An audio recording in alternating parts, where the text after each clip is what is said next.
Welcome back to my sanctum of sadomasochism. Today it's going to be Jimmy Dore that we're going to be looking at. This is going to break me. What? Let's get on with it, because there is a lot to unpack in this video that I'm about to review. Now, for those of you who don't know, Jimmy Dore is a particularly vile character. He is a socialist and a conspiracy theorist who promotes non-stop apologetics for dictators like Bashar al-Assad, Xi Jinping, and Kim Jong-un. And he is ardently non-interventionist. In fact, he's pretty much an isolationist at this point. And he promotes conspiracy theories and just flat-out fake news in order to justify his non-interventionism. And one of his most notorious conspiracy theories is that the gas attacks against civilians by the Assad regime were false flags or hoaxes. I cannot begin to tell you how disgusting those conspiracy theories are, and how degrading and how just ugly they are. To look at people who are suffering under the boot of a rampant genocidal authoritarian and just say your suffering is fake. It's absolutely disgusting. And Jimmy Dore doubled down on that conspiracy theory just last month when he uploaded a video basically saying that the OPCW, or Organization for Prohibition of Chemical Weapons, faked their report about the aftermath of the gas attack. Now, the OPCW produced a report which implicated the Assad regime in the chemical weapons attack on Doma back in 2018. Now, there's this supposed whistleblower within the OPCW who came out last year and said the report was altered or something like that, and basically that Assad wasn't responsible for it. And the conspiracy theorists and non-interventionist slime lords have upheld him as, some kind of hero, and proof that, the airstrikes against Assad were an unprovoked act of aggression against a poor innocent dictator who didn't do nothing wrong. Well, there are many, many, many reasons why this whistleblower is unreliable, and Jimmy Dore is his useful idiot. So, grab the whips. Let's begin. So we know when CNN covers Syria and the gas attacks, they do it like this. They send a reporter, who, by the way, is the granddaughter of the deposed president of Syria, and she picks up a backpack and does this. And there's definitely something that stings. Okay. So that's a CNN reporter in Syria letting you know that there was definitely a gas attack because she went and sniffed some poison gas on a back. That's exactly what you would do. Hey, is that poison? Give me it. Yep, that's definitely... Oh my god, you fucking idiot. Where do I even begin? Okay, let's just set aside his flippant, dismissive attitude for a moment. We'll get back to that. The poison gas used in the Doma attack was chlorine gas. Chlorine is deadly in high concentrations, but the gas dissipates after long exposure to the open air. So she's not inhaling poison, you brainless simpleton. Ever hear of the wafting method? This is a lot like that. She's smelling the residue left on the canister, as in there isn't enough of the chemical left to cause harm. So, you know how all the reporters go to Flint, they immediately start drinking the water by the gallon. So the Duma attack, the gas attack, we've debunked it here on the show. I want to recap it really quickly. So these are pictures of the shells they said were, look, it's landed in a bed. You see that it's in a bed. It's on someone's porch. And here, see, there's the guy standing there. It is. We've got it. It's the gas attack. The New York Times actually, they reported that they created a virtual crime scene. Did you ever see this, Aaron? I did. Yeah, I did. So New York Times created a virtual crime scene to investigate Syria's chemical attack. They didn't go to Syria, but then they had some artists kind of create it in the way that they thought it happened. And boy, if I'm ever, as Mike McRae said, if I'm ever accused of murder, I hope they don't actually investigate the crime scene, but I hope that someone imagines the crime scene, which is what the New York Times did. Okay, this is bullshit for many reasons. First off, the Russian government blocked access to the crime scene in Doma for several days after the attack. Secondly, the New York Times based their virtual crime scene off of official reports and descriptions from survivors, witnesses, NGOs, and the OPCW. They didn't just fucking invent this shit in their heads. Are you really that disingenuous, Jimmy? They literally did this, and here's their conclusion. The New York Times said, "We were unable to visit Duma, but to get the truth of what happened, we forensically analyzed the visual evidence unwittingly provided by the Russian reports. Combining those pictures with other videos filmed by Syrian activists, we reconstructed a 3D model of the building, the balcony, and the bomb in partnership with Goldsmith, University of London Research Agency, and Forensic Architecture, and they concluded it happened." They even won an award for it. Yeah, Jimmy, they did win an award from it. Because, unlike you, they're actually serious journalists.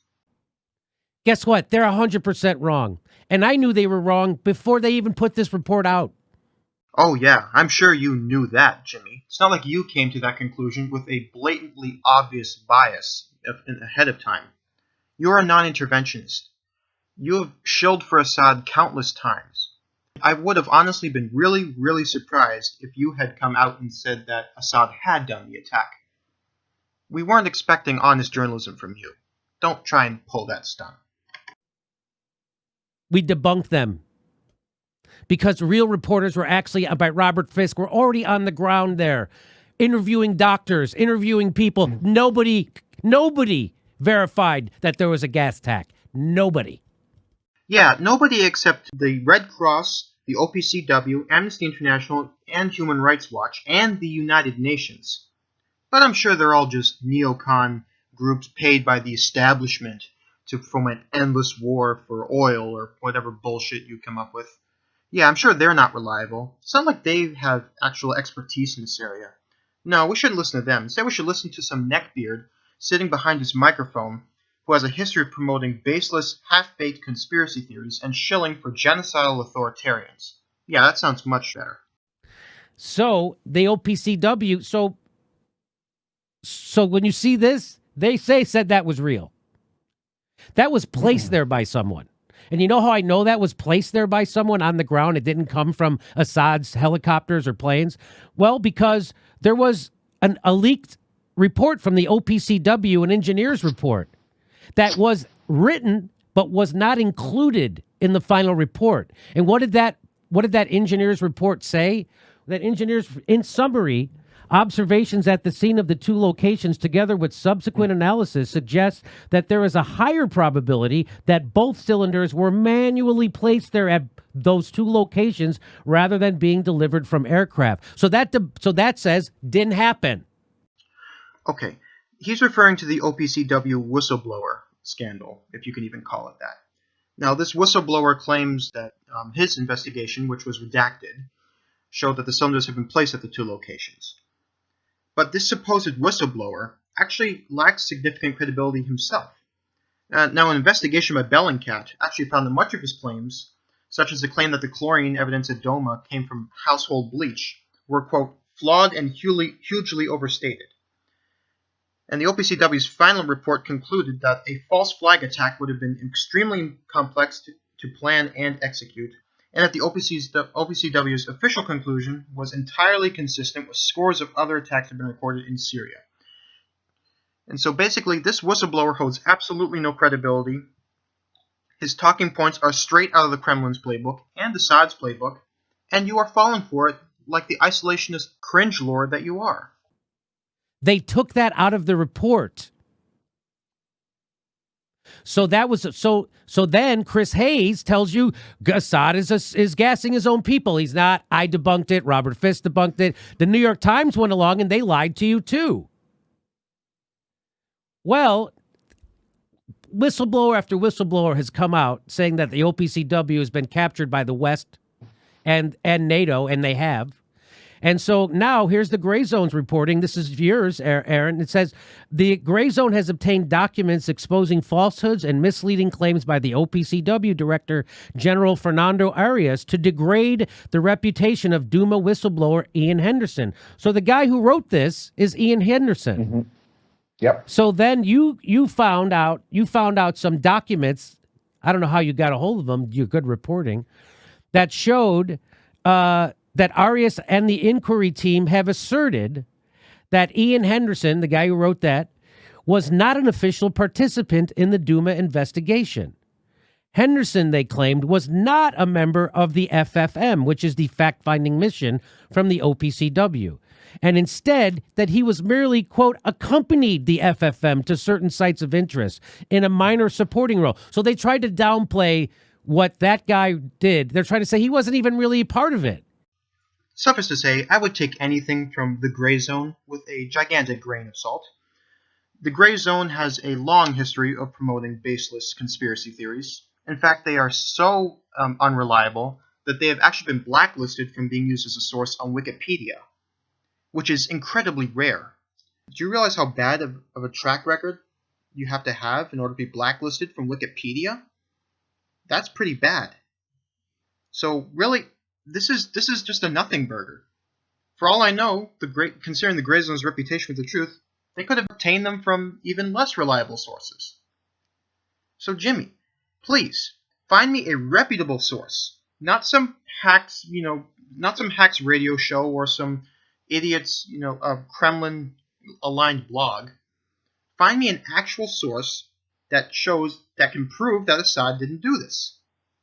Because all the reputable sources I have come across say that he did do it, and that he's done this many times before, and that he will do it again. But you uncovered some documents, and I'm going to show them to people, that internal documents from the OPCW that actually betrays that lie. And it said, if you look at here, it says, afterwards, ODG is happy if the visits to the cylinders and hospital are led by Ian Henderson.